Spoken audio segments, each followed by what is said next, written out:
Estudando o Livro dos Espíritos.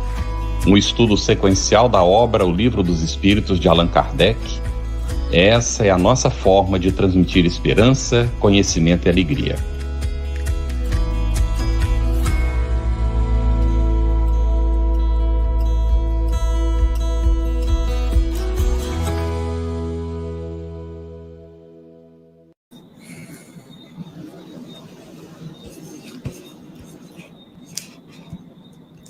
Fechado o microfone, Cris. Eu tô falando aqui para vocês não estão me ouvindo, mas dando boa-vinda a todo mundo, né? A gente está de novo aqui no nosso encontro semanal da segunda-feira para nos debruçarmos sobre o Livro dos Espíritos. Damos as boas-vindas ao Carlos, meu companheiro aqui na apresentação, as intérpretes para Libras, a Ariane Rabelo e a Elaine Batista, que já está aqui com a gente na tela. Queremos cumprimentar também os nossos convidados de hoje, a Marlene Fagundes Carvalho Gonçalves, facilitadora dos grupos de EGE e EAD, membro da equipe do Departamento da Área de Estudo da USE de Ribeirão Preto e da USE Estadual. E temos também conosco hoje o amigo Samuel Magalhães, que é pesquisador da história do Espiritismo, autor de vários livros e atualmente colabora com a FEB e o SESF. Agradecemos também a todos os nossos parceiros de transmissão que estão conosco nesse pool aí de irradiação de todo esse conhecimento do Livro dos Espíritos. Obrigado, Cris. Satisfação imensa estarmos juntos. Nossa saudação fraterna a você que nos acompanha aí de casa. Marlene, Samuel, sejam bem-vindos. Elaine, agradecimentos pela interpretação. E nossos agradecimentos também ao pessoal que fica na técnica aí nos apoiando no trabalho, né? Que a gente não pode esquecer desse pessoal que é quem sustenta a continuidade da nossa tarefa. Nós vamos colocar aqui para vocês verem rapidinho o que a Edna do Socorro comentou, e ela tem razão, ela diz ali, olha, sobre as questões do Livro dos Espíritos. Bom, gostaria de sugerir a redefinição da aula, vamos dizer, o encontro de hoje, para 61, pois estaria na sequência, não é, de quando a gente parou. Se vocês se lembram, quem estava aqui, nós tivemos, foi um engano meu, e nós tivemos o assunto que vai ser do encontro 65. A gente já combinou com o pessoal da técnica, então esse aqui realmente é o 61, vai ficar nessa sequência, e quando chegar o momento do 65, aquele outro vai entrar, e aí fica tudo corrigido. Hoje, então, nós vamos seguir com as questões 361 a 366, sendo possível.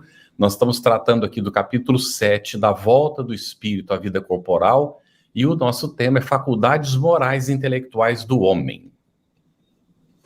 Isso mesmo, Carlos. E aí a gente vai começar hoje colocando a primeira questão aqui para o Samuel.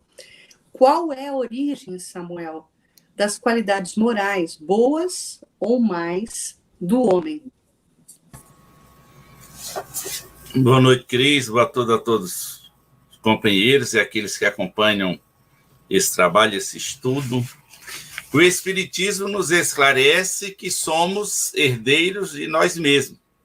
O Espírito, em suas múltiplas existências, ele vai aprendendo, ele vai se depurando, de modo que a cada nova encarnação, ou seja, a cada reencarnação, ele traz consigo as virtudes que já acrisolou, já desenvolveu em suas outras existências, em suas experiências, assim como também traz consigo as imperfeições que ainda estão no seu mundo íntimo para que possa dar continuidade ao seu trabalho. Então, essa história de mas fulano herdou isso do pai, herdou isso da mãe, ou a virtude ou a invirtude, ela não é uma verdade, mas há um porquê. Isso nós vamos aprender também com a doutrina espírita, que as almas, nesse processo reencarnatório, é comum que elas se agrupem pelas afinidades, pelo gosto, pelas tendências pelas realizações que já fizeram, em função das vidas anteriores, assim como os antagonismos, né? Então, mas as almas se reúnem por essa afinidade. Então, é muito natural que um espírito tenha gosto e percepções semelhantes a de outros membros da família, ou o pai, ou a mãe, ou um irmão, ou um tio, alguém próximo, porque são famílias espirituais que, no momento, também são famílias biológicas, são famílias carnais. Então, essa afinidade entre os espíritos também é em decorrência do estágio evolutivo em que se acham, do que já aprenderam, do que já desenvolveram e daquilo que faltam. Daí, essas tendências que a alma traz é o resultado das suas vidas passadas, das suas experiências, e não de uma questão física, que em nada aí tem a ver com essa questão. Muito bom, Samuel. Os espíritos terminam essa resposta aqui a Kardec. Quanto mais puro é esse espírito, tanto mais propenso ao bem é o homem. Aí Kardec, na sequência, Marlene, vai perguntar, no desdobramento da própria questão 361, colocando a 361A, seguir-se-á daí que o homem de bem é a encarnação de um bom espírito e o homem vicioso a de um espírito mau? Inicialmente, boa noite a todos, companheiros. Muito bom estar aqui, estudando junto com vocês. Muito bom. Sim, olha só, a resposta dos espíritos foi bem direta, né? Então, o homem de bem, a encarnação de bom espírito, e é um homem vicioso, um espírito mau, sim. Mas, olha que interessante, os espíritos trazem um alerta, né, nessa resposta. Ele diz assim, antes que o homem vicioso, dize antes que o homem vicioso é a encarnação de um espírito imperfeito, não só o espírito mau, porque senão a gente vai ficar com essa ideia de que existe um espírito que veio do mal, foi criado mal, eternamente mal, o demônio, o diabo. E aí ele diz bem claramente, não, espírito imperfeito quer dizer o quê? Está em processo de evolução, né? Em processo de avançar, né? E aí é interessante a gente pensar sobre isso, tanto esse homem que diz o homem do bem e esse do mal, todos estão em processo. Essa desigualdade que a gente percebe nada mais é do que uma parte desse processo evolutivo que a gente consegue apreender, né, que a gente consegue ver. Isso aparece aí, o Kardec traz isso na Revista Espírita também, falando que a gente pode pensar que essa desigualdade do desenvolvimento intelectual e moral que a gente encontra, que a gente tem, pode ser observada também, a gente fazendo uma comparação entre a mesma relação que existe entre o espírito inferior e o superior pode ser observada numa relação entre uma criança e um homem feito, fazendo uma analogia, né? Ou então o homem e o anjo, percebendo que existe um processo por aí, né, a ser percorrido. Então, não existe um mal, eternamente mal, um espírito que foi criado mal, o que existe é uma etapa no processo evolutivo aí. Isso às vezes é tão bonito, né, da gente raciocinar e refletir sobre isso, porque o mal não foi criado, né? Na verdade, Deus não cria o mal. Então, a gente vive nessa dualidade, mas o mal é fruto de uma ação nossa, né? Deus não criou o mal, né? E é interessante, filosoficamente, pensarmos sobre isso. Mas, levando isso em conta, meu caro amigo Samuel, Kardec pergunta na 362, qual é o caráter dos indivíduos em que encarnam espíritos desacisados, ou seja, aquelas pessoas sem juízo, e levianos? Olha, essa questão, inclusive, está dentro do que falamos no início, né, na primeira questão, que nos foi trazida. Allan Kardec, ele utilizava o método de ir aprofundando as questões, perguntando, até parece haver repetições, mas é para que as minúcias possam surgir na resposta dos espíritos e afirmar o que eles tinham dito anteriormente. Então, as virtudes, ou seja, o que os espíritos dessa natureza, os exorcizados e levianos vão emprestar ao homem? Aí nós voltamos àquela questão básica que o Espiritismo vem nos dizer, que o homem é trino, ou seja, é corpo físico, é o perispírito, que é o que reveste o espírito, e o espírito. Mas os dois, o perispírito e o corpo físico, é corpo do espírito, ou seja, é o que reveste a alma, de modo que as qualidades elas pertencem à alma. Então, espíritos dessa natureza, quando estão encarnados, eles vão refletir no seu dia a dia, na sua conduta, exatamente, digamos assim, essas questões que subjazem aí nas suas necessidades. Allan Kardec e os espíritos respondem que são indivíduos estúrdios, maliciosos e que, não raros, criaturas malfazejas. Por quê? Porque a virtude ou a invirtude, ela pertence ao espírito. E se é um espírito dessa natureza atrasado, ele vai demonstrar isso na sua vida.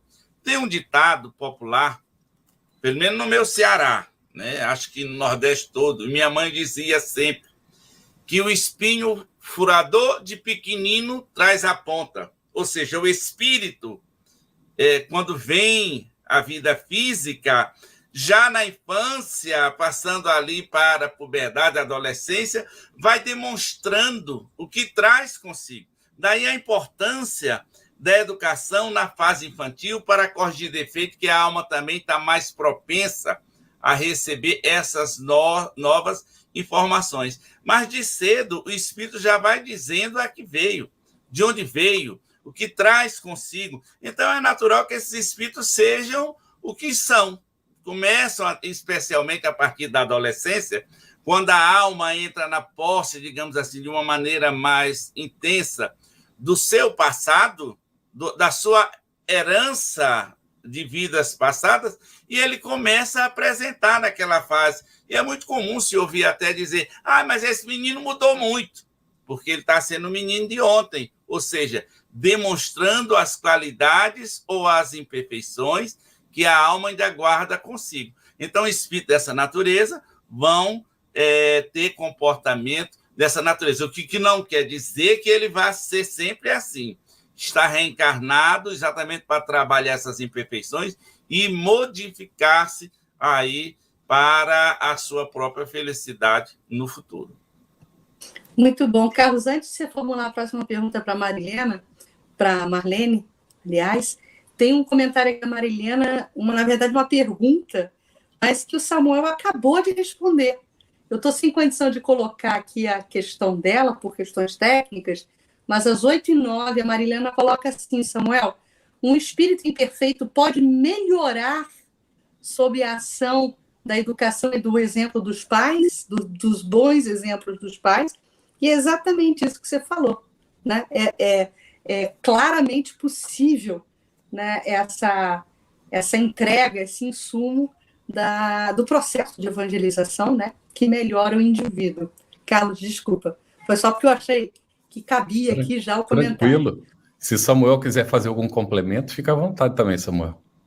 Na verdade, nós acresceríamos aí a modificação por todos aqueles que o rodeiam, pelos seus tutores, os seus mestres nas escolas, que hoje se fala muito na escola somente para trazer o conhecimento livresco.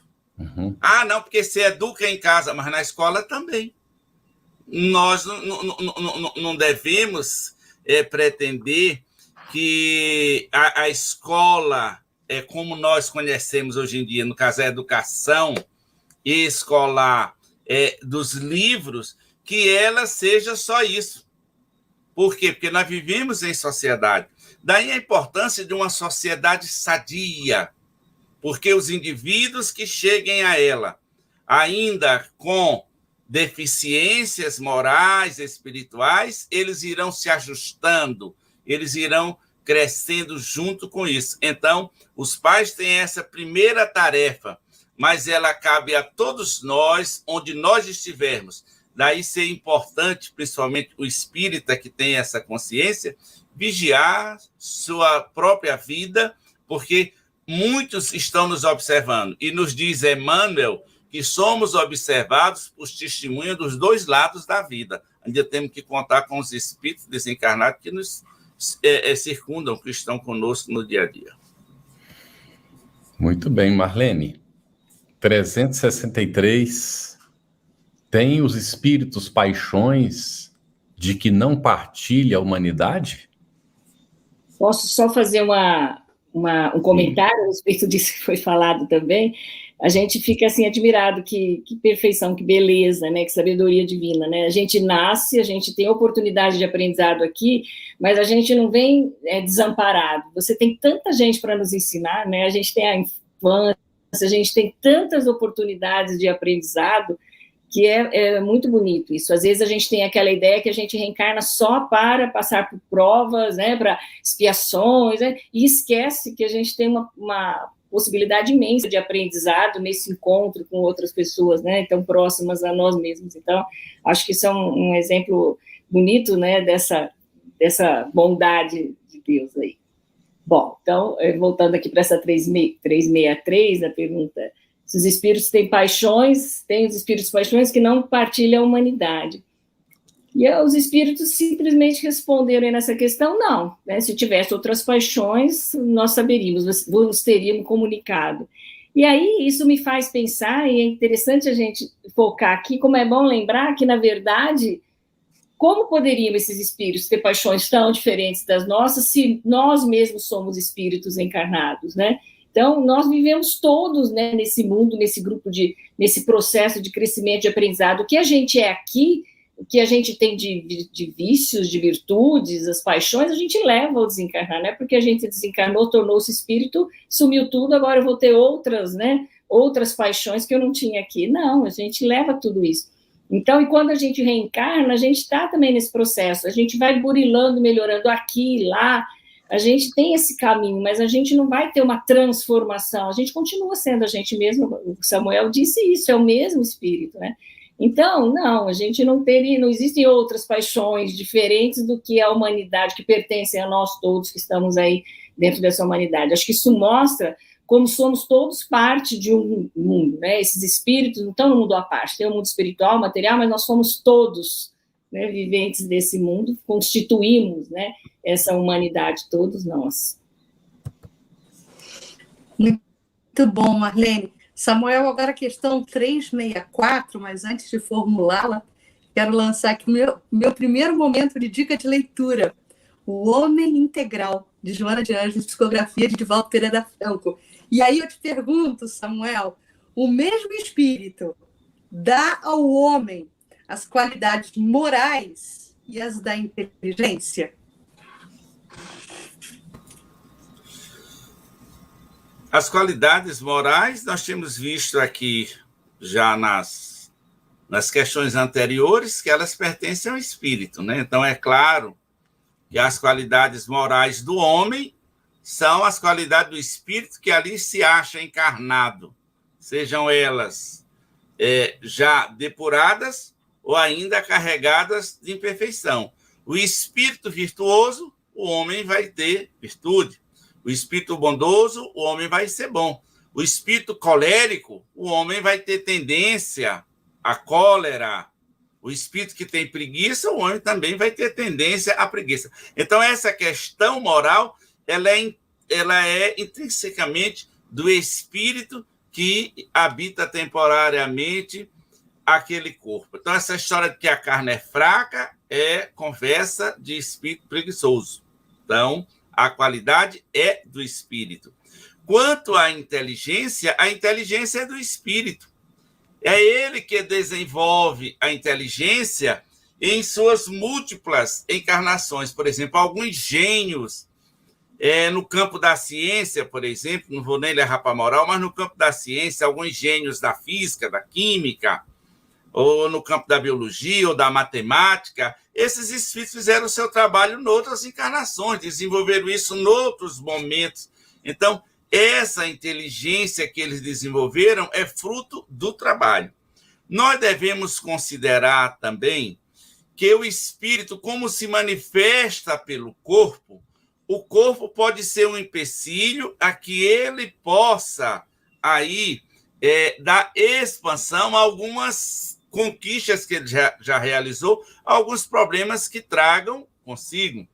Lembro-me que já faz muitos anos, aí mais de 30, que eu li essa reportagem que falava de um músico clássico que estava reencarnado em São Paulo, na revista Planeta, antiga, hoje em dia não é mais editada. E ele tentou enveredar pela música, mas era um músico medíocre, não conseguia desenvolver. E havia até uma análise que ele não conseguia desenvolver isso ali porque ele necessitava caminhar noutra direção. Então, no processo reencarnatório, aquilo foi bloqueado porque ele tenta, é como você coloca um corredor para que o indivíduo siga, ele tenta ir para lá, não consegue e termina seguindo noutra direção. Então, muitas vezes, essas aptidões elas não conseguem ser demonstradas por necessidade evolutiva.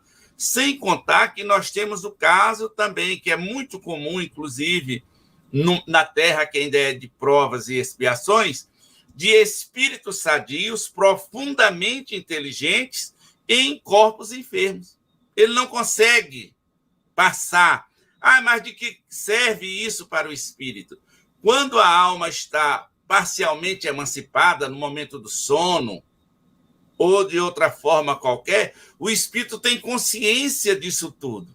E aquilo para ele é motivo de reflexão, para que possa refazer caminhos, pensar para o futuro, mas a inteligência é do espírito, embora a questão física seja importante, para que essa inteligência possa ser vista e possa ser, digamos assim, demonstrada aqui na Terra. Mas é um atributo do espírito, inclusive nós encontramos lá no início, que é o espírito, é o princípio inteligente do universo. Então, a inteligência é do espírito, sim. Muito bem, Samuel. Vou colocar um comentário aqui da Marlene Tax. Ela diz: entendo que se o espírito é criado por Deus, jamais seria mal. Estamos de pleno acordo, né? Ele se perde no caminho até que seja encaminhado ao bem por suas ações e misericórdia divina. Corretíssimo, não é? Comentário que ela colocou. E nós nos lembramos da terceira parte do Livro dos Espíritos, onde fala das leis morais, em que há a pergunta: o que é o mal? O mal é o afastamento das leis divinas. Então não é Deus que cria o mal, Deus cria as leis. Mas nós, não seguindo as leis, provocamos o mal. E o que é o bem? O bem é o cumprimento da lei divina. Vem dentro do que a Marlene Tax colocou aqui, e que a gente vai tirar agora. Então, Marlene, vamos para 365. Porque alguns homens muito inteligentes, o que indica acharem-se encarnados neles espíritos superiores, são ao mesmo tempo profundamente viciosos. Depois nós vamos ter uma pergunta relacionada com esse assunto, tá bem? Quando você terminar. É riquíssimo esse olhar, porque a gente percebe, né, que, na verdade, o progresso se dá de maneira... não se dá de maneira paralela, você não se desenvolve em todos os sentidos ao mesmo tempo.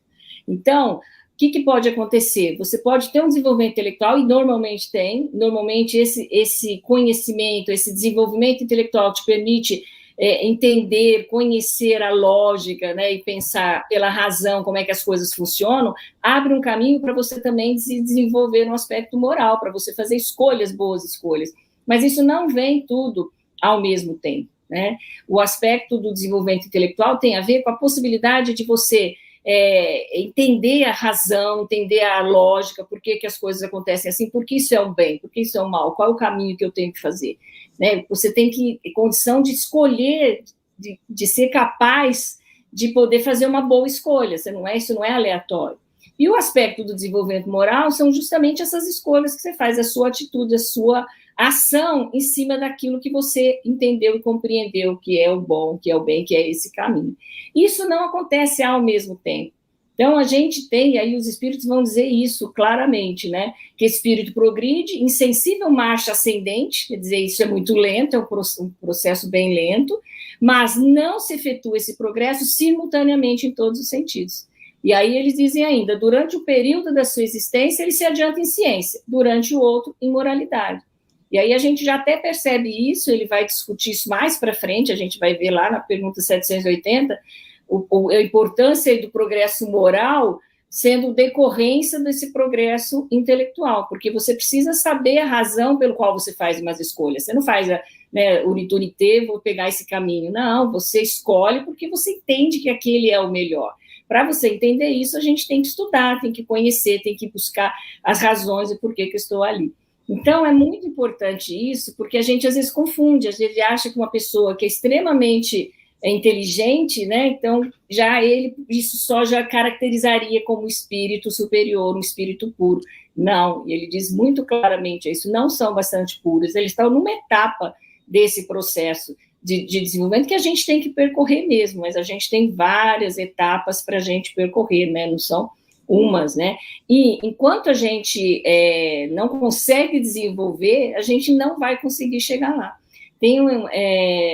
Quando a gente desenvolve esse aspecto, por exemplo, intelectual da razão, da inteligência, pode acontecer, e acontece muitas vezes, o espírito até usar isso para uma ação má, fazer escolhas más, porque ele tem uma capacidade, né, de entender, de produzir uma engenharia, né, de produzir uma série de elementos, mas não sabe como usar isso para algo do bem. Acaba usando isso num sentido ruim.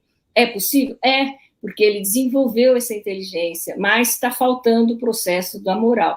Mas, né, não tem problema, porque o processo de progresso é esse, a gente tem essa chance de vir, de poder se desenvolver em todos esses aspectos. Então, a grande questão aí que os espíritos estão colocando é justamente essa, a gente tem o desenvolvimento moral e intelectual não vai se dando ao mesmo tempo, né, eles vão acontecendo ao longo do nosso desenvolvimento, por isso a gente vê pessoas tão inteligentes, mas ainda com a moral, precisando desenvolver o aspecto moral.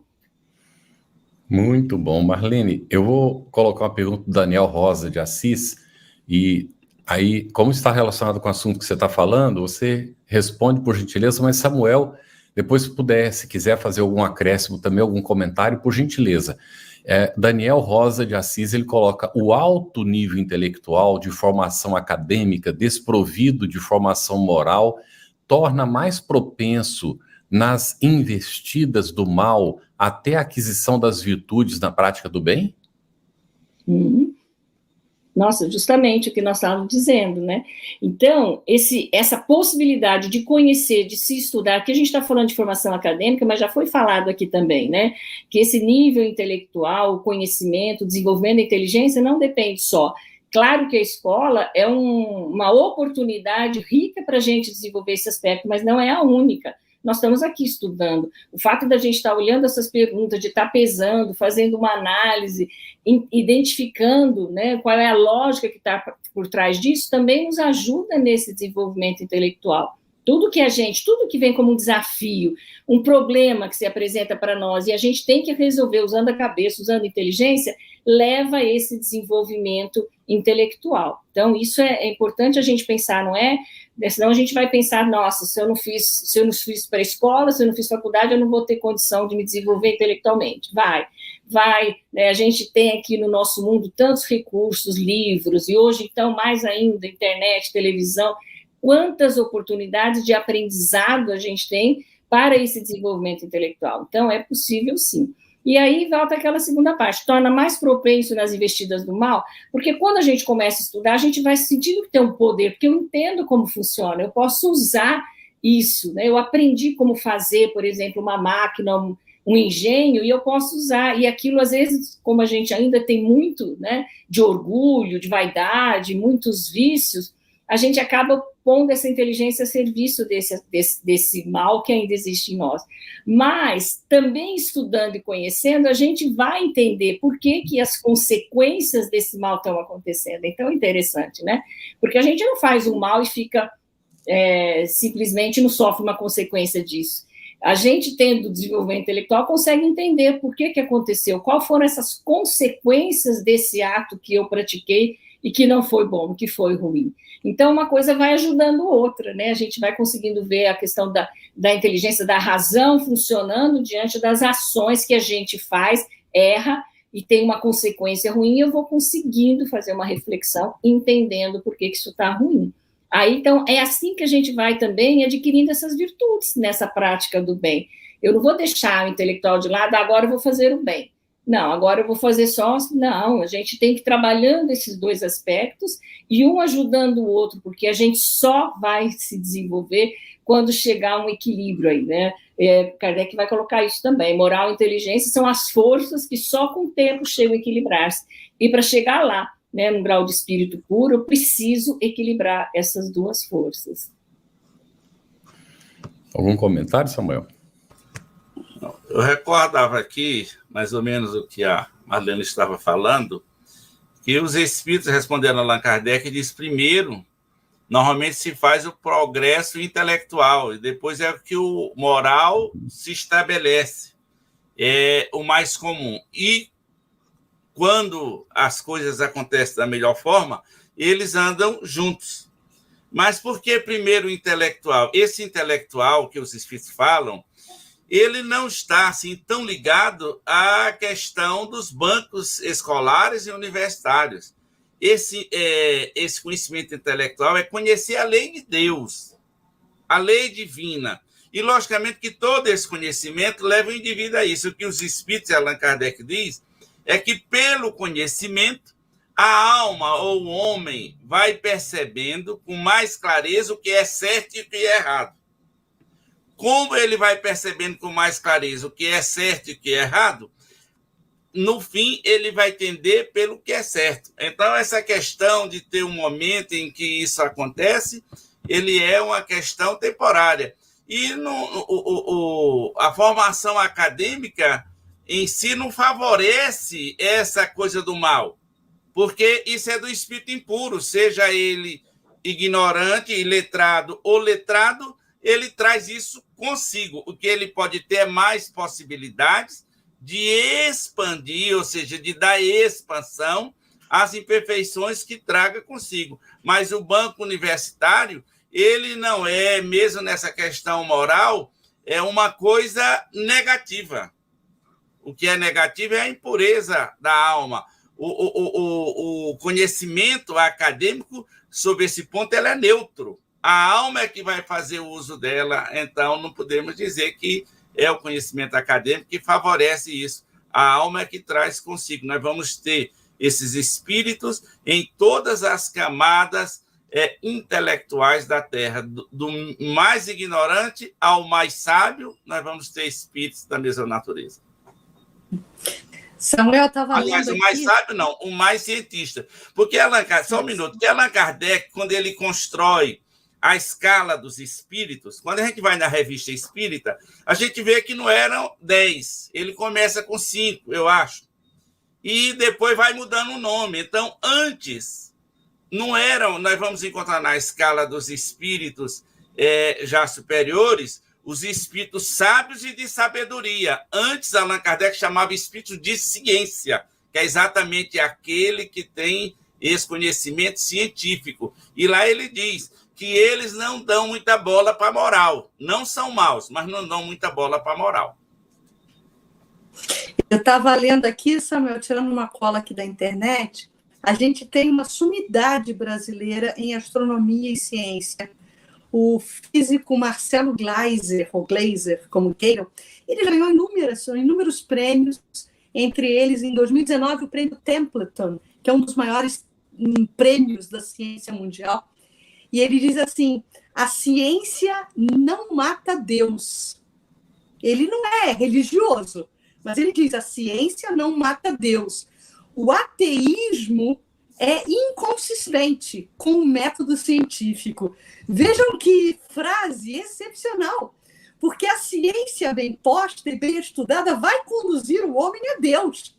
Então, Kardec, né, e toda a doutrina espírita chega, né, trazendo sinergia entre o que antes eram duas dois lados de uma única balança, né? Ciência e religião, e a doutrina espírita chega fazendo essa sinergia entre esses dois pratos da balança, né?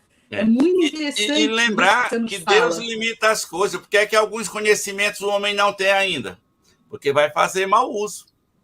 Exatamente. Então, as coisas vão acontecendo aos poucos. Isso aí ninguém precisa se preocupar, não. Deus se preocupa por nós. É isso mesmo, meu amigo.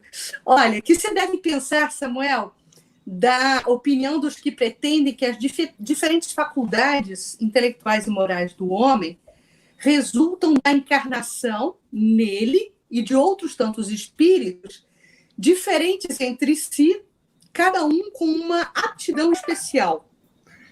Você pode falar um pouquinho sobre as aptidões para a gente, essas aptidões especiais? Hoje, com o conhecimento espírita que nós temos, nós devemos isso ao espiritismo, é risível esse pensamento, essa ideia. À época, com certeza não, porque Allan Kardec perguntou, é porque tinha pessoas que pensavam dessa forma, né? Mas com a explicação que nos é dada, nós vamos ver que não, que cada corpo tem um espírito, as faculdades são do espírito.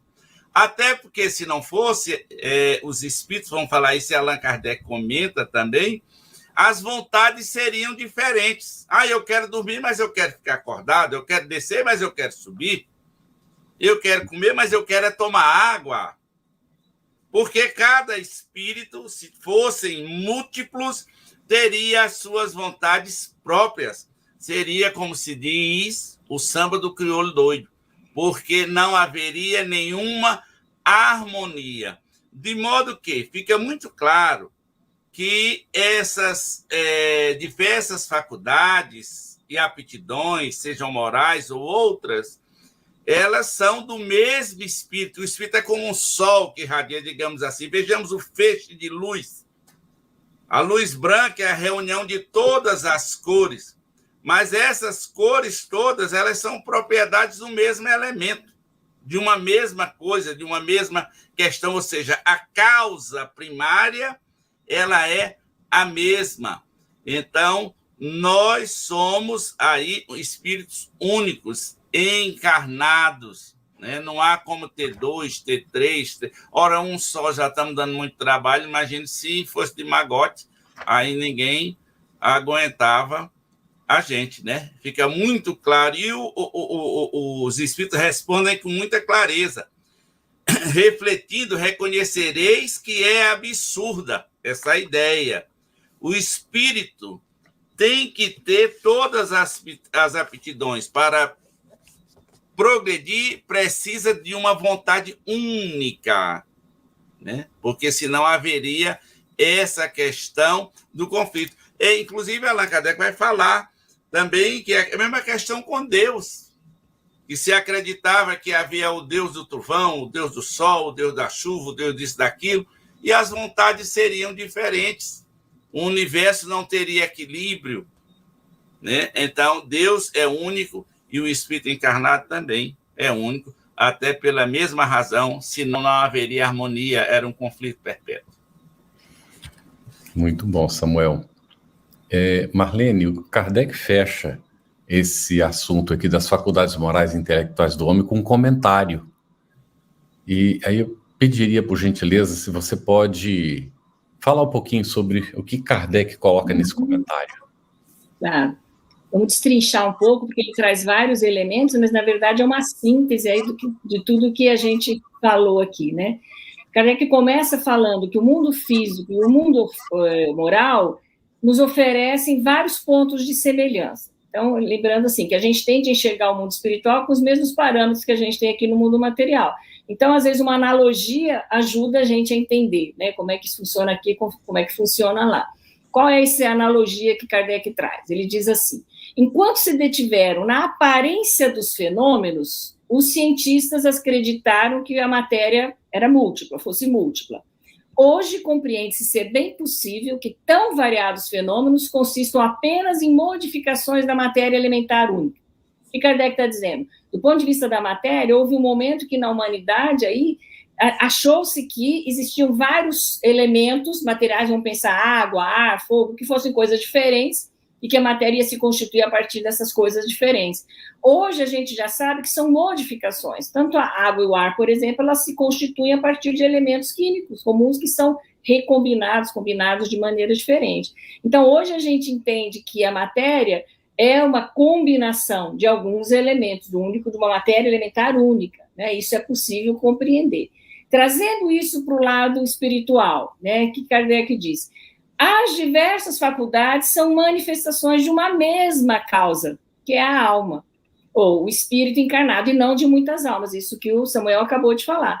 Exatamente como a outra analogia, como os diferentes sons do órgão procedem todos do ar e não de tantas espécies do ar. De novo, ele faz essa analogia. Então, eu tenho um espírito único que vai ter diferentes manifestações. Da mesma maneira, quando eu toco um órgão, não tenho ares diferentes. É o mesmo ar que vai passar de maneiras diferentes, manifestando, né, de maneiras diferentes ali. Então, isso tudo para mostrar para a gente é que essa unidade do espírito e da alma, embora com pontos diferentes das suas faculdades intelectuais e morais no desenvolvimento, especialmente isso, né? Lembrando que essa da faculdade intelectual, desenvolvimento intelectual, vindo anteriormente à moral. E aí ele vai terminar dizendo assim, que se desse semelhante sistema, né, se fosse isso mesmo, por exemplo, muitas almas no só indivíduo, isso que está sendo falado, se isso acontecesse, quando o homem perde ou adquire certas aptidões, certos pendores, significariam que outros espíritos teriam vindo habitá-lo, teriam deixado, e o tornariam um ser múltiplo, sem individualidade e, portanto, sem responsabilidade, é o que Kardec está dizendo. Então, ele está batendo nessa tecla aqui, que, na verdade, é um espírito, a individualidade é aquele ser que está nesse processo evolutivo, que mantém essa essência dele nesse caminhada, né, e vai desenvolvendo as suas faculdades para que ele possa progredir. E aí Kardec conclui esse comentário dizendo que isso é possível, inclusive, observar nas manifestações dos espíritos, os exemplos das manifestações, que provam que o espírito tem uma identidade, né, que é ele que está falando, tem uma história, então que a gente consegue perceber que é impossível essa ideia de vir um monte de espíritos, né, dentro de um ser, se manifestando de formas tão estapafúrdias, né? É sempre o mesmo.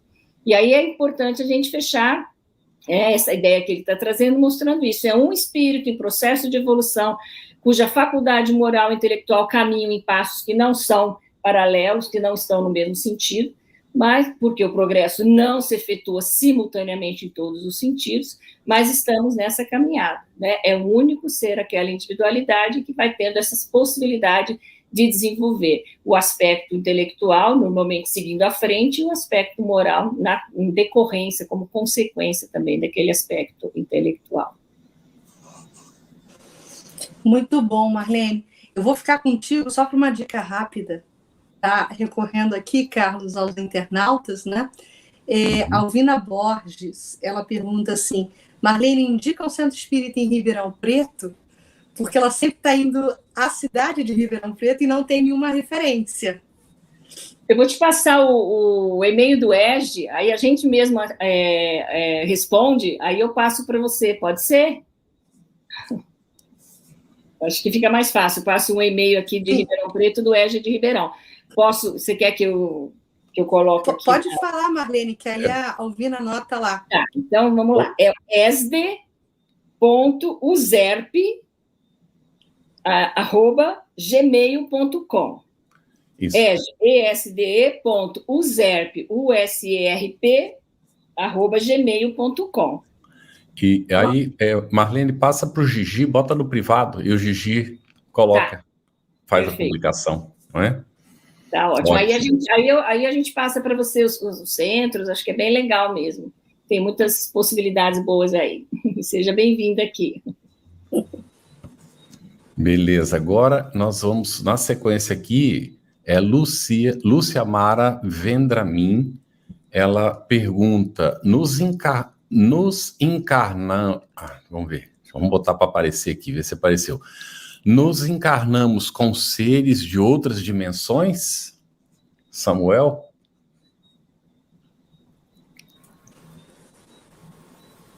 Olha, eu não sei se entendi bem a pergunta. O que nós sabemos é que os espíritos migram de mundos para mundos, né? Ou seja, inclusive os espíritos chegam a dizer, nós vamos contar lá no Evangelho segundo o Espiritismo, por exemplo, que a maioria de nós somos espíritos exóticos, ou seja, viemos de outros mundos já. Então, se for nesse sentido, realmente a alma encarna em mundos diferentes de acordo com a sua necessidade evolutiva. Essas dimensões pode ter o sentido de que há várias dimensões e, nesse caso, o espírito está encarnado ou desencarnado, vai ser a mesma coisa. Se eu entendi a pergunta, né? Não sei se seria isso. Para o espiritismo, não é a realidade espiritual é a outra dimensão, não é que a gente tem. E os espíritos vêm daquela dimensão espiritual para a dimensão dos encarnados através da reencarnação e voltam para lá depois, né, da desencarnação, né? Tá ótimo, Samuel. Contigo, Cris. Marlene, então vamos lá. Vamos falar sobre as crianças superdotadas ou com habilidades especiais, né? A Karine Silveira, às 8h24, ela pergunta se esses casos, se essas crianças podem representar uma chance de aprimoramento para os pais, a partir desse convívio com elas. Claro, sem dúvida. Então, a gente vê que quando acontece isso, quando a gente consegue observar esse desenvolvimento nas crianças, com certeza a primeira coisa que a gente imagina é que ele está manifestando habilidades que ele já desenvolveu em vidas anteriores, né? Não foi uma coisa que surgiu do nada. Então, ele tem essa possibilidade, naquele momento, de estar desenvolvendo isso. E aí, isso... a forma como a gente lida com isso, né, quando a gente tem esse conhecimento e sabe que é assim, fica mais tranquilo, porque a tendência, o que acontece quando a gente vê uma criança que se diz superdotada, né, você quer, aí começa a desabrochar a vaidade, orgulho, né, dos pais, da mãe, da família, querendo fazer, até explorar aquele dom, aquilo que a criança está trazendo, isso pode trazer muitas dificuldades. Então, é importante a gente conseguir enxergar com naturalidade. Todos nós somos espíritos em processo de desenvolvimento, que temos que progredir em nossas faculdades todas, em todas as nossas habilidades, e a gente faz isso ao longo de várias encarnações. Muitas vezes uma criança vem, e normalmente isso acontece com a criança, quando ela está numa fase ainda, né, até os 7 anos, acaba que ela está em função ainda está nesse processo de estar reencarnando, né, tem uma ligação muito, muito maior com a espiritualidade. O que acontece? Ela acaba mostrando essas habilidades. O que a gente vê nas crianças, em geral, depois dos 7 anos, começa isso, aquele véu vai ficando maior, começa a esquecer, ela não dá o desenvolvimento para aquela habilidade que ela tinha ali. Então, por quê? Porque quando a gente reencarna, a gente não reencarna só para exercitar aquilo que eu já desenvolvi, né? A gente reencarna para desenvolver outras habilidades também, é o que a gente estava falando. Se eu tenho uma habilidade numa área, eu preciso desenvolver outras também. Se a gente só fica focado naquilo que a criança já faz bem, como ela vai desenvolver as outras habilidades, né? Agora, com certeza, é uma prova, assim, não só de aprimoramento para os pais, muitas vezes é uma prova difícil, prova de saber o quanto que eu vou lidar com a minha vaidade, com o meu orgulho. Olha quantas coisas são testadas diante de uma situação dessa. E às vezes a gente só pensa nisso, não, eu preciso valorizar, nossa, essa criança ela tem um dom, ela toca bem, vamos colocar, né, lá no conservatório, vamos colocar na televisão e tal, e a gente só fica enriquecendo aquele aspecto, esquecendo que um espírito precisa desenvolver todas as suas habilidades e capacidades, e ele nasce para isso. Então, é muito importante falar sobre isso, não é uma coisa que a gente vê e discute tanto, mas precisamos olhar com naturalidade dentro desse processo normal do desenvolvimento de um espírito imortal, que já desenvolveu muitas das suas capacidades, reencarna, como Samuel falou, muitas vezes o corpo, né, vem de tal maneira que ele não consegue nem demonstrar aquilo que ele já desenvolveu. Por quê? Porque ele precisa desenvolver outras coisas nesse momento. Então, vamos pensar dessa maneira mais natural e ver como é que a gente pode lidar com isso, sempre pensando e olhando para esse lado espiritual, do espírito imortal, a caminho da evolução, em direção a Deus. Fica mais fácil da gente entender como lidar com essa situação dos superdotados, né? Não deixar a vaidade de lado, deixar esse orgulho e pensar num espírito imortal em processo de evolução, com toda a sua família, tá? Porque quando a gente evolui, progride, quando a gente nasce, nós somos aí um grupo, e um ajuda muito o outro, e todos levam, e tem, assim, uma contribuição, e acabam ganhando muito nesse processo evolutivo de cada um. Ok, muito bem, Marlene. Samuel, o Dani Monteiro diz que finalmente conseguiu atualizar o estudo e diz assim: há nações com um número de espíritos moralmente mais evoluídos e nações com um grande número de espíritos imperfeitos?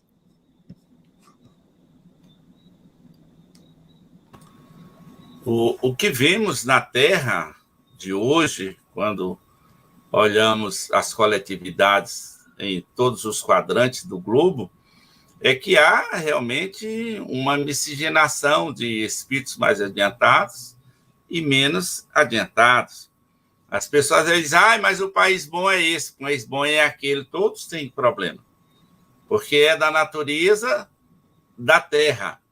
Mas é claro que cada povo, assim como cada indivíduo, tem, por períodos, os seus próprios compromissos, ou seja, as suas missões, que podem ser temporárias. E, nesse caso, pode haver concentração de uns ou de outros. Lembro aqui, a propósito dessa questão, isso está no livro, acho que é Recordações, de Chico Xavier, e numa outra obra, o Chico comentando sobre a França. A França daquela época ali, digamos assim, que antecedeu a chegada do Espiritismo e ao desenvolvimento da ciência. O Chico diz que houve um processo de melhoramento, inclusive genético, em algumas populações da própria França, daquela região, para que espíritos pudessem reencarnar ali e desenvolver muito o campo da ciência. A Paris, da época de Kardec, era Atenas dos tempos modernos, podemos assim dizer. Então, o intelecto estava reunido ali. E ele vai falar, por exemplo, nisso aí, da missão de Joana d'Arc. E diz, nesta obra, que os espíritos sombrios tentaram frustrar esse processo para que essas almas não pudessem chegar. Daí a guerra entre França e Inglaterra. E Joana d'Arc, apesar de ser estranho, uma missionária ali, com uma guerreira, a chamada Santa Guerreira, que, segundo informações mediúnicas, teria sido a última reencarnação de Judas Iscariotes aqui na Terra, reencarna para impedir que todo esse trabalho fosse, digamos assim, desaguasse de maneira desastrosa, porque havia essa necessidade. Então, não só na França, mas no entorno, muitas almas estiveram encarnadas com um potencial científico extraordinário para que o espiritismo pudesse chegar, estando a ciência já devastada, grande parte desses preconceitos que eram advindos de uma falta de entendimento religioso que condenava a ciência. Então, havia uma programação espiritual e muitos espíritos superiores, e está dito também numa mensagem do espírito de Humberto de Campos pelo Chico Xavier, psicografada em 21 de janeiro de 1935, quando ele vai falar de Charles Richer, ele fala de outros cientistas que tinham reencarnado como prepostos, ou seja, como auxiliares de Allan Kardec. Então, de acordo com a missão de cada povo em determinados momentos, nós podemos sim ter a concentração de almas mais preparadas para o desenvolvimento dessas tarefas. Mas espírito bom e espírito imperfeito, nós temos em todas as nações do mundo, o problema existe em todo lugar, porque nós somos uma humanidade só, a Terra é um planeta só, e quando houver a mudança, vai ser para todos. E aqueles que não acompanharem vão seguir para mundos compatíveis com a sua natureza espiritual, intelectual e moral. Muito bom.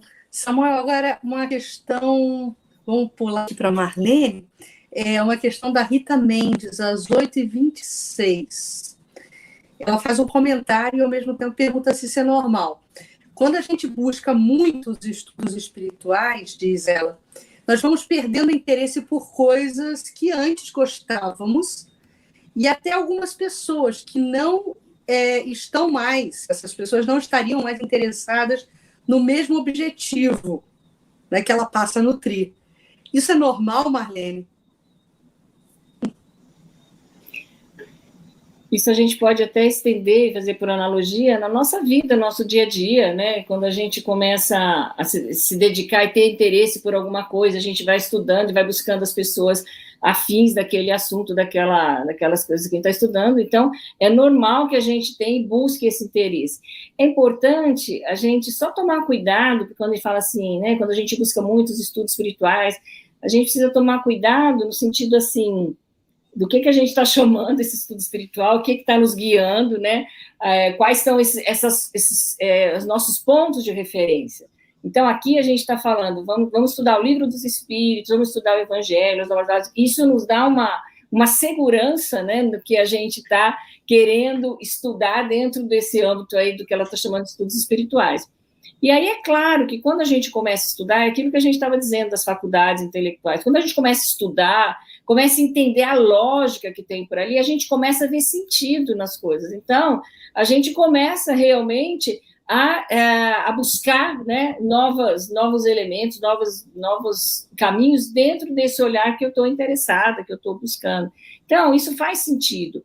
Mas a gente precisa só ter um cuidado, porque às vezes a gente pode também tá se achando que está sabendo demais, que é melhor que todo mundo, que é melhor que o outro, que está sozinho nesse caminho. Essa é a minha preocupação quando eu vejo essa pergunta, né? A gente precisa estudar e conhecer, sim, sem deixar, né, de estar nesse grupo, de estar levando as pessoas essas coisas boas que a gente está estudando, né, de motivar as pessoas a estudarem também, a caminhar nesse processo todo. Agora, quando a gente percebe que algumas coisas que a gente tinha interesse não tem mais, e a gente consegue detectar que são coisas mais ligadas à matéria, aos interesses materiais, né, as coisas que nos davam prazer e que agora não dão mais tanto, porque estão muito ligadas às questões mais ligadas à matéria, então isso é bom, que você tem consciência de que a gente não precisa mais tanto disso, e que nós estamos realmente num processo mais de estar mais atento ao aspecto espiritual. Então, isso é positivo, é importante que a gente tenha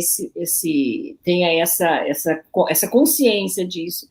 As questões que a gente está falando, né, das faculdades intelectuais e morais, o que muda? Eu estou estudando, eu estou conhecendo. Em que medida isso vai virar o aspecto moral? Vai virar na hora que eu fizer escolhas adequadas, né? Porque não adianta eu só saber que isso é o certo e na prática e na ação eu não conseguir pôr isso em ação, né?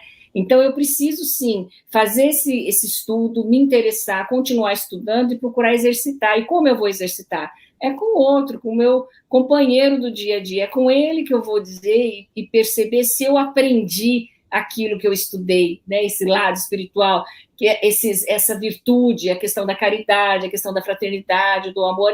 É só na relação com os outros que eu vou exercitar e vou entender realmente, dar esse passo de ter avançado nesse sentido. Porque senão vai ficar a gente fica estacionado só né, eu consigo trazer e dizer o que é, mas não consegui ainda fazer. Então, a gente precisa avançar um pouco mais.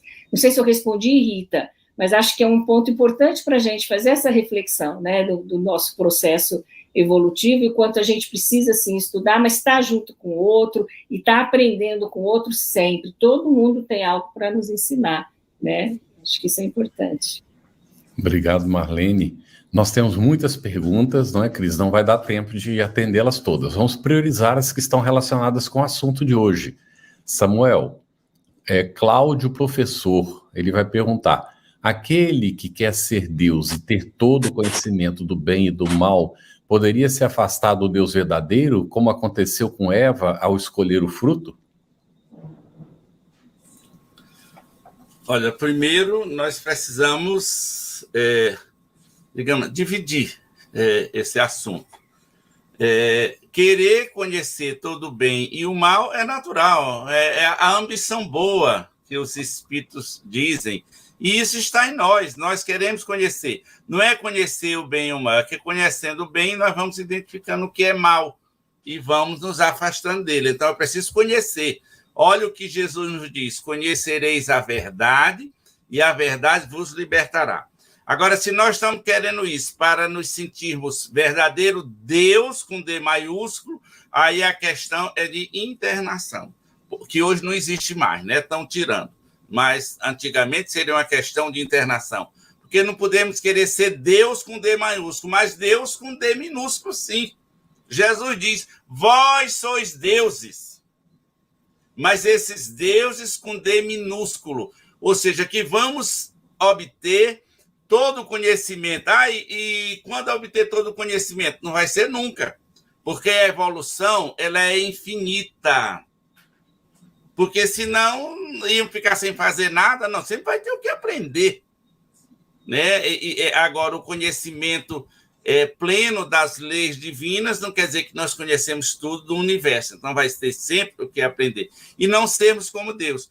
E no caso de Eva, que escolheu o fruto, nós devemos levar para o simbolismo de Eva e Adão aí com a maçã. Essa maçã é o fruto do conhecimento, que a partir do momento eles serão levados aí, a partir do conhecimento, a produzir o seu próprio alimento, o seu próprio vestuário, a cuidar da sua residência, do seu próprio abrigo, cuidar de si. Para quê? Para desenvolver a inteligência. Então, essa maçã é esse conhecimento. E foi Deus que colocou, mas como há livre-arbítrio, e esse livre-arbítrio ele se desenvolve pouco a pouco, é aquele momento que a alma desperta. O conhecimento ele está posto. São os registros acásicos aí do Jung, e que algumas almas, alguns místicos que conseguem esse desprendimento, realmente, eles entram na posse desse conhecimento. E, a partir daí, nós somos julgados. Então, essa atitude de Eva é a atitude da humanidade que foi buscar o conhecimento, mas ele é necessário. O conhecimento não quer dizer que estamos libertos, mas conhecereis a verdade e a verdade vos libertará. Vai libertar por quê? Porque nós vamos identificar o que é bem e o que é mal. E nisso, como está lá na resposta dos Espíritos sobre o conhecimento intelectual e moral, aos poucos nós vamos trilhando somente o caminho do bem. Ou seja, o caminho da moral elevada. Então, a Eva não pecou. Ai de nós se não tivéssemos sido Eva lá atrás. Nós estaríamos ainda na ignorância plena. E nós somos seres lucíferos. Nós somos filhos de Deus. E como diz Jesus, vós sois Deus. E que brilhe a vossa luz. Né? E o conhecimento vai nos levar a isso. Porque vai nos levar a compreender a essência divina e o que é certo e o que é errado. Muito bom, Samuel. Olha, eu vou selecionar uma pergunta aqui, por conta do avançado da nossa hora, só para a Marlene poder pontuar algo que eu considero assim, um conceito-chave, né? Dentro do entendimento doutrinário. A Camila nos pergunta, Marlene, é possível que um espírito intelectualmente desenvolvido reencarne com alguma deficiência intelectual? Ela faz essa questão às 8h47. Ou isso seria um regresso na escala evolutiva? Como é que funciona isso? Aquisições podem ser revertidas, Marlene? Não. Mas isso é exatamente aquilo que Samuel já falou, né? De uma oportunidade numa reencarnação, em que quando a gente reencarna, o nosso corpo ele é um instrumento, é o carro, vamos dizer assim, é por meio dele que a gente vai manifestar, né? Vai manifestar todo aquele potencial que a gente tem enquanto espírito. E aí, se esse corpo não atende, se esse corpo tem um bloqueio, se ele tem uma dificuldade, o espírito, então, não vai poder, naquele momento, manifestar todo aquela potencial, tudo aquilo que ele já desenvolveu. Né? Então, não dá para a gente entender que isso é um regresso de maneira alguma. O espírito, tudo que ele conquistou, ele não perde. que ele traz, aquilo faz parte dele. Mas se isso aconteceu, se ele reencarnou e se fez uma escolha por uma situação dessa, o que a gente pode pensar? Que muito provavelmente ele está querendo desenvolver, naquela reencarnação, naquele momento, aspectos que ele ainda não desenvolveu. Então, a humildade, né, ser capaz de receber a ajuda do outro, ser capaz de alguém que foi muito independente a vida inteira e sempre resolveu tudo, ele vem numa situação em que ele se coloca em uma situação, estou dando um exemplo, né, para que ele possa desenvolver um pouco dessas características que a gente precisa desenvolver, dessas virtudes, da humildade, né, ser capaz de reconhecer, de olhar, de se desenvolver, de ser capaz de receber a ajuda do outro. Então, quantos elementos essa pessoa vai poder desenvolver quando isso acontece com ela? Né? Nesse caso, de um espírito já muito desenvolvido e que acaba reencarnando sem ter o corpo, a ferramenta necessária para que ele possa manifestar tudo aquilo que ele já avançou. Então, regresso nunca. O que acontece é mesmo a possibilidade, né, desse instrumento que é oferecido para ele nessa encarnação, ser útil para que ele desenvolva aquelas faculdades, aquelas habilidades que ele ainda não desenvolveu e que ele pode desenvolver naquele momento. De novo, é uma oportunidade, é uma bênção, né, que a gente tem de poder ter tantas oportunidades de crescimento e desenvolvimento em todos os sentidos em que a gente precisa se desenvolver para o progresso. Muito bem. Obrigado, Marlene e Cris. Eu acho que é a última pergunta agora para o Samuel em função do tempo, não é? É de Luan Souza. Ele diz: como as nossas faculdades morais podem ser aprimoradas no tratamento direto com os traumas e as problemáticas psicológicas no processo do autodescobrimento? Na verdade, essa é uma pergunta oportuna, mas também muito complexa, né? Que demanda assim muito entendimento. Mas as nossas faculdades morais, elas são desenvolvidas nas lutas do dia a dia. O que faz o atleta é o obstáculo. O que faz o espírito vencedor são as lutas. E os traumas e problemas que nós trazemos, de ordem psicológica ou de outra natureza, vão nos obrigar a esse autodescobrimento, porque é um desconforto da alma. E nós somos seres, aprendemos isso também com a doutrina é abençoada, nós somos seres destinados à felicidade. Nós buscamos a felicidade, mesmo quando erramos. Mesmo quando o indivíduo se endivida além do seu salário, ele está querendo ser feliz, depois vai ser triste. Mas nós vamos descobrindo essas questões, por quê? Porque como nós estamos destinados a essa felicidade, nós vamos buscar os caminhos e os traumas, os problemas que tenhamos, eles vão nos levar a buscar uma solução. E nisso vem o aprendizado e vem a reforma moral. Nós vamos trabalhando todas essas questões. Qual a grande vantagem de nós estudarmos o Espiritismo? O Espiritismo nos explica. Ele vai, por exemplo, com todo o respeito à psicologia, minha mulher é psicóloga, de vez em quando enquadra nós tudinho aqui em casa, no fim de semana botava a gente para limpar a casa, todo eu e os filhos, dizia que era terapia de família, mas não, era para a gente limpar mesmo, mas terminava uma terapia. Mas a psicologia em si, ela esbarra na vida presente, às vezes vai até a questão intrauterina. O Espiritismo é quem nos leva a esse conhecimento do nosso passado, das vidas anteriores e das suas repercussões na nossa vida atual. Então, o Espiritismo é esse grande livro que a bondade divina nos ofereceu para conhecermos a nós mesmos, conhecer a verdade, saber que tudo que nós sofremos hoje tem uma causa no passado ou é uma prova para que nos aprimoremos para o futuro. Então, o que nós devemos fazer para aprimorar é buscar o caminho do bem, o caminho do amor, o caminho da fraternidade, como nos diz o apóstolo Pedro na sua epístola: o amor cobre a multidão de pecados. E todos os traumas, todos os problemas psicológicos, eles são esses chamados pecados, e o amor é capaz de cobrir a multidão deles. Muito bem. Obrigado, Samuel. Obrigado, Marlene. Cris, tudo bem, né? Podemos fechar então, né? Vamos encerrar por hoje, porque semana que vem estamos juntos. É isso aí. Então, olha, gente, semana que vem nós vamos ter o estudo 62, conforme nós explicamos no início. Nós vamos seguir com o capítulo 7, da volta do espírito à vida corporal, influência do organismo, um assunto muito interessante, nas perguntas 367 até a 370. Leia em casa, prepare as suas perguntas, de preferência relacionadas com o assunto. As perguntas que ficarem aqui pendentes serão respondidas oportunamente e publicadas ou no Telegram ou no próprio site, né, do nosso estudo da FEB TV.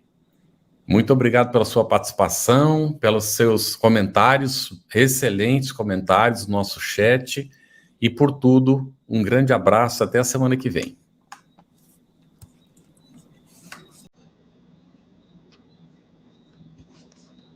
Aproveitando a minha expressão de gratidão, dizer que tu continues a participar, colaborando tanto quanto possível, para que esta proposta de amor e de paz continue a celebrar a vida por mais longos anos, porque a necessidade do mundo é impiedosa, crescente. E nós não podemos, que vivemos o bem, ficarmos ociosos, parados e contemplando, achando que Deus vai fazer aquilo que nós precisamos fazer. Minha gratidão, o meu abraço e o meu terno convite para que continuemos juntos com a FEB TV no ar, brilhando luz.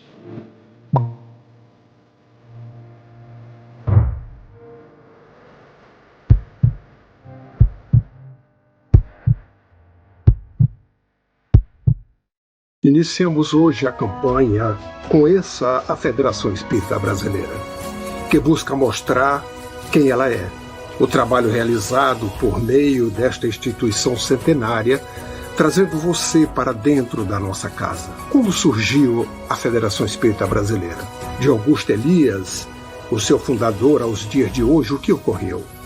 Quem foram e quem são os vultos que fizeram e fazem parte desta história? Qual a relação de nomes como Chico Xavier, Bezerra de Menezes, Ivone Pereira com esta instituição? Qual a sua missão? Como ela atua na formação do homem de bem? Apresentaremos a Federação Espírita Brasileira em formato dinâmico com vídeos, depoimentos, postagens históricas, áudios. Conheça e faça parte desta família.